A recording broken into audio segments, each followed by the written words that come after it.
Bismillahirrahmanirrahim. Karena waktu sudah biasanya kita mulai maghrib sampai isya kita baca dua bab. Yang satu yaitu tentang adab-adab atau mengikuti Rasulullah Sallallahu Alaihi Wasallam. Bagaimana pesan-pesannya Rasulullah kepada kita seorang Muslim, kepada kita yaitu umatnya Rasulullah Sallallahu Alaihi Wasallam. Dan kemudian kita baca yaitu fikih. Bagaimana wudhu kita yang betul, bagaimana sholat kita yang betul. Nah, kalau kita nih sekarang, masya Allah, kalau dengan kajian-kajian yang wah, kamu jadi orang sukses, senang. Kamu jadi orang kaya, senang. Tapi lupa gimana wudhu kita sudah betul atau belum, sholat kita sudah betul atau belum. Nah, ini perlu kita perbaiki. Baik, insya Allah sedikit kita bahas. Kemarin kita sudah bahas air apa saja yang diperbolehkan untuk berwudu.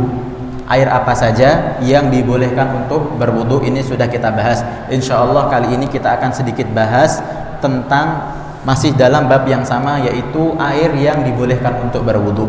Kemarin kita sudah bahas. Insya Allah pembahasan kali ini adalah di antara air yang boleh digunakan untuk berwudu adalah ma'ul bahri, air lautan.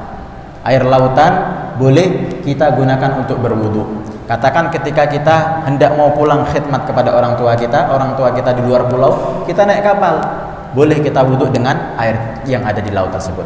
Atau ketika kita dakwah keluar pulau, kemudian kita mau berwudu, boleh kita menggunakan air laut tersebut. Dalilnya mana? Dalam sebuah hadis bahwasanya ada salah seorang sahabat, dia ini datang kepada Rasulullah, ya Rasulullah, Rakibna safinah, kami mengendarai atau naik daripada kapal. Wa ma'ana qalilun minal ma', kami membawa air yang sedikit. Kalau kita wudhu dengan air yang sedikit itu, la'atishna, kami akan merasa haus. Maka Rasulullah Sallallahu Alaihi Wasallam sabdakan, sahabat tersebut tanya, apakah boleh kita berwudhu dengan air laut? Soalnya airnya dikit, kalau kita gunakan untuk wudhu, sudah kita akan kehausan. Maka apakah boleh kita menggunakan air laut untuk berwudu? Maka Rasulullah Shallallahu Alaihi Wasallam bersabda, huwa tahuru ma'uhu, air laut adalah air yang suci dan mensucikan, dan bangkai yang ada di laut hukumnya halal. Kalau kita lihat ikan mati di laut, boleh kita makan. Nah, begitu juga air yang ada di laut ini boleh kita gunakan untuk apa? Untuk berwudu. Boleh kita berwudu dengan air yang ada di laut. Tapi perhatikan jangan sampai kita israf, jangan sampai kita mubadzir. Walaupun di laut tidak boleh kita mubadzir dalam menggunakan air. Disebutkan dalam kitab Safwatuz Zubat, Al-Imam Ibnu Ruslan beliau katakan, makruhuhu fil ma'i haitsu asrafa walau minal bahril kabiri ghtarafa. Jadi walaupun lautan itu besar, walaupun lautan itu airnya banyak, tetap tidak boleh kita israf, tidak boleh kita boros. Kenapa? Islam tidak pernah mengajarkan kita boros. Ukuran boros itu apa? Disebutkan dalam kitab-kitab fikih, yaitu menggunakan lebih daripada yang wajib dan yang sunnah. Yang wajib apa? Katakan kalau seumpamanya kita ini mau membersihkan ataupun mengusap daripada wajah kita gunakan yang wajib 1 kali. Kalau sudah kena semua, sudah jatuh yang wajib. Kemudian yang sunnah yaitu 3 kali. Sunnahnya 3 kali. 1 kali, kemudian 2 kali, kemudian 3 kali. Nah, ini sudah wajibnya, sudah sunnahnya juga sudah, maka sudah. Itu ukuran, yaitu kita sudah wajibnya selesai, sunnahnya juga selesai. Maka kalau kita nambah ke yang keempat kali, hukumnya makruh. Kenapa? Wajibnya sudah selesai, sunnahnya sudah selesai, kok nambah lagi? Hukumnya makruh, walaupun dalam lautan yang sangat banyak airnya. Diperhatikan, apalagi kalau seumpamanya kita di masjid. Jangan lebih dari wajib dan sunnah, 3 kali cukup. Apalagi kalau seumpamanya kita datang ke suatu tempat, kemudian kita izin, Pak, izin mau berwudu. Oh ya silahkan pakai, ini ada gentong, ada air. Kita gunakan, masya Allah, dibuka gentongnya.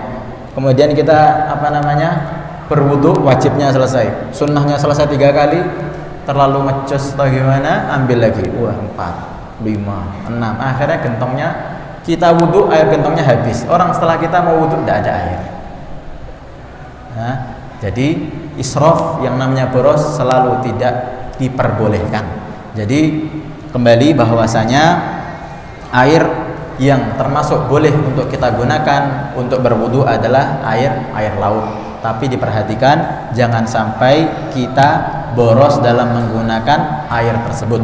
Dan ukuran boros apa sudah kita jelaskan. Jadi wajibnya sudah kena, kemudian juga sunnahnya juga sudah terlaksana. Maka ketika sudah selesai, maka sudah jangan lebih lagi. Kalau seumpamanya airnya wakaf, bahaya.